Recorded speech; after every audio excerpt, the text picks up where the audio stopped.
So what's up, isang mapagpalang umaga po sa ating lahat mga kamusikalingap, panibagong araw at panibagong vlog na naman po. Yan, kung di ka pa po nakakapag-subscribe sa aking channel, please subscribe at paklik na rin po ng notification bell at all para updated po kayo sa mga nilalabas ko pong vlog or kanta dito sa aking channel. Yan, salamat po sa mga hindi nag-skip ng ads. Shout out po sa mga senior, sa mga OFW, sa mga silent viewers at sa ating mga team kalingap na walang sawang tumutulong sa ating mga kababayan na lubos na nangangailangan. Shout out kay Kuya Bal Santos Matubang, Ate The Vlog, Kalingap Rob. Magandang umaga, magandang hapon at magandang gabi po sa ating lahat mga kamusikalingap. May panibagong kwento na naman po tayo. Ako po nga pala si Ervin Official, isang small YouTubers. Yan. Ito po ang ating pagkukwentuhan topic tungkol kay Kuya Rab. Si Kuya Rab po, ito lang po ang masasabi ko.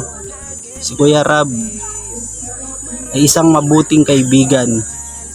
Yung tipong kaibigan na handa kang ipaglaban kahit saan man kayo mapunta.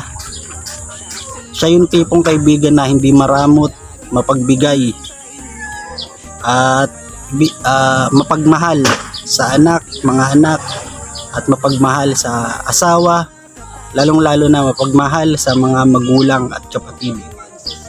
Si Kuya Rab po ang dahilan, isa rin po sa dahilan kung bakit po ako nakilala dito sa mundo ng YouTube. Noon po ay ginagawan ko po ng kanta si Kalingap Rob, mga theme song niya po sa kanyang YouTube channel. At maraming salamat, nagustuhan niya ang aking likhang kanta para sa kanya. At shinare ni Kuya Rob ang aking mga ginawang kanta. At maraming salamat dahil yung aking channel unti-unting umaangat dahil sa kanyang pag-share sa kanyang page at pag-share sa kanyang YouTube channel. Tinatanong ko po yung utang na loob kay Kuya Rab dahil sa kanya, dahil isa rin po siya sa dahilan kung bakit umangat po ang aking channel. Uulitin ko po, si Kalingap Rab po ay talagang napakabuti, matulungin sa kapwa at hindi maramot.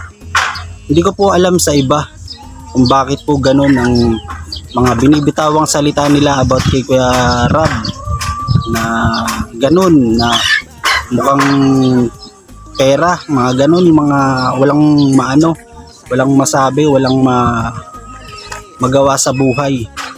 Katulad nung isa, hindi na po ako magbabanggit siguro ng pangalan. Ang tawag ko po doon, itatago na lang po natin siya sa pangalang traidor. Napaka-traidor po niyang tao na yan. Walang utang na loob. Pagkatapos lahat ginawa para sa kanya. Doon pa nga siya po nakatira noon sa Lighthouse. Yan. Pinasikat po siya ni Kuya Rab, ni Kuya Bal at ni Ate Edna. Hindi ko po akalain sa bandang huli gagamitin niya po yung channel niya para sa paninira sa pamilya Matubang. At sa ngayon mga kamusikalingap ay parang pinag-aaway-away niya po itong mga magkakapatid. Kung napanood niyo po yung live ni Kuya Brooks, yan, mga kamusikalingap, wala po akong masabi sa tao na ito. Napakakapal. Magbago-bago na. Marami nang nagtatampo sa'yo. Mga kamusikalingap. Tuloy ako eh. Yan. Magbago-bago ka na. Ang dami mong anihin. Si Kuya Rab pa ang dahilan din ng pag-angat ng channel mo. Ito po si Kuya Rab, mga kamusikalingap, ay idol na idol ko po. Kung napapansin nyo po, kasing gwapo ko na si Kuya Rab. Joke lang po. Joke lang. Hindi, si Kuya Rab ay sobrang idol ko po yan. Hindi lang gwapo, tisoy. Talagang Maaasahan po yan mga kamusikalingap sa oras na pangangailangan. Mabuting kaibigan. Paulit-ulit ko na lang po. Paulit-ulit ko po sasabihin, mabuting kaibigan. Kaso, may isang taong tinuring niyang kapatid. Dahil lang po doon sa natanggal siya pansamantala.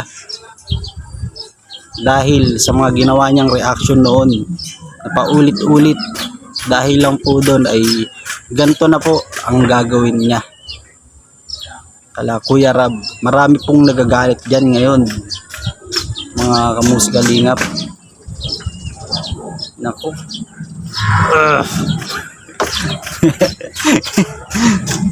Joke lang po mga kalingap pa. Maraming yung mga sul-sul dyan, magbago-bago na kayo.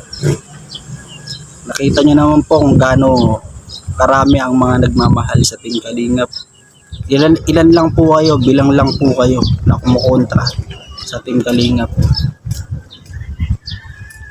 Gusto ko po palang magpasalamat kay Kuya Rab Matubang, kay Kalingap Rab. Napakabuti mo. Isa ka sa naging kaibigan ko na napakabuti. At tinuring akong isang kapatid. Hindi mo na ako tinuring na iba. Naalala ko nung unang punta ko po sa Dait. Unang salubong po agad. Binalan po agad ako ng damit ni Kuya Rab. At pinablog niya po yun para magka-views daw po ako. Kasi ang subscribe ko po nun, mga kamusikalingap, subscribers ko po nun ay nasa 900. Nung blinag ko po si Kuya Rab, tapos ang tinitle ko, binilan ako ng damit ni Kuya Rab. Yun, nagka-viewers po ako. Shinare niya po yun sa kanyang YouTube. Nagka-viewers po ako. At ang subscribe ko po, dumagdag ng 1.5. Doon na po ako na monetize mga kamusikalingap. Ayan. So ayun mga kamusikalingap, maraming salamat po dahil umabot ka po sa video na to. Hindi ka pa po nakakapag-subscribe sa aking channel, please subscribe at paklik na rin po ng notification bell at all. Salamat po. Hanggang dito na lang po. God bless.